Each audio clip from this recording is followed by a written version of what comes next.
नमस्कार दोस्तों, स्वागत है आपका प्रयागराज स्टेम चैनल पर। Allahabad high court special dictation संख्या 56। बहुत ही ध्यानपूर्वक लिखिएगा। डिक्टेशन शुरू होगी 5 सेकंड में। चैनल पर नए हैं तो चैनल को जरूर सब्सक्राइब कर लें। Ready, start. नेताजी श्री सुभाष चंद्र बोस ने आज़ाद हिंद फौज या इंडियन नेशनल आर्मी का निर्माण करके आज़ादी की जो तीव्र लहर लहरा दी है, वह केवल भारतवर्ष के लिए ही नहीं बल्कि संसार की समस्त विजित प्रदेशों की प्रजा में नवीनतम स्फूर्ति और जागृति पैदा कर रही है। इसकी जितनी भी बड़ाई की जाए वह कम है।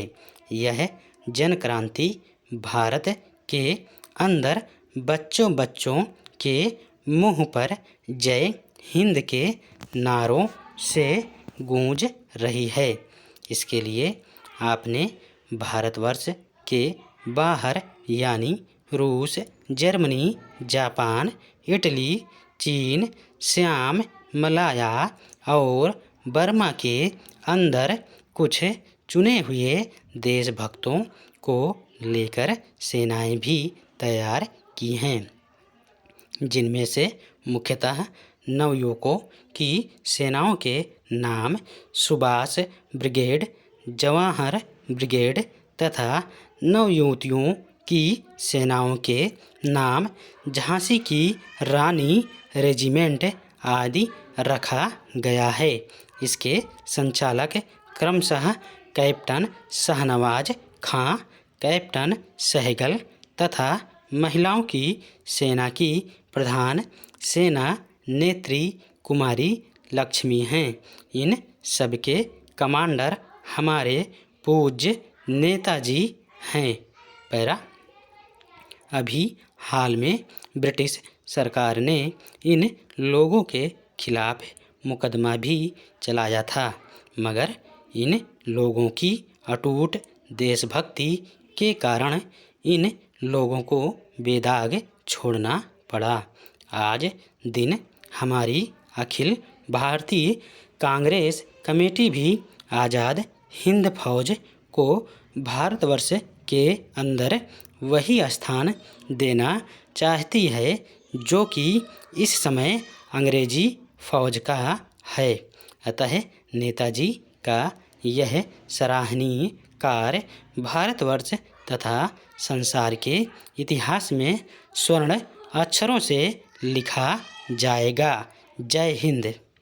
पैरा, नेताजी श्री सुभाष बोस के संबंध में इधर कुछ समय से अफवाहों और अटकलबाजियों का बाजार इतना गर्म हो उठा है कि शायद ही कोई दिन जाता है जब उनके बारे में कोई न कोई नया समाचार प्रकाशित न होता हो।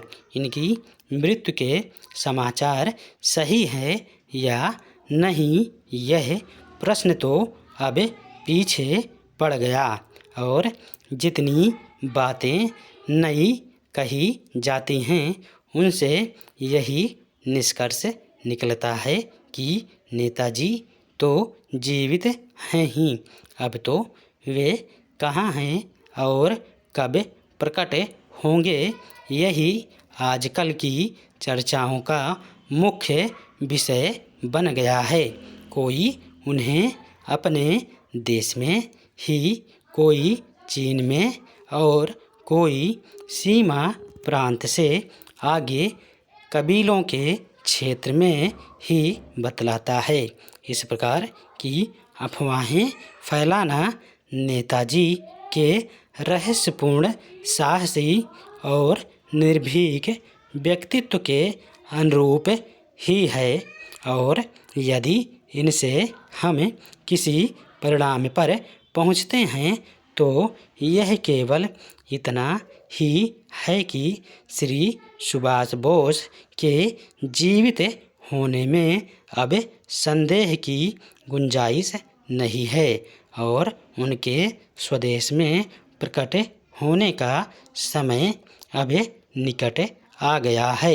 नेताजी का भारत से जाना उतना अलौकिक नहीं रह जाता जितना कि अब उनका प्रत्यक्ष होना रहस्यपूर्ण है। स्टॉप। धन्यवाद।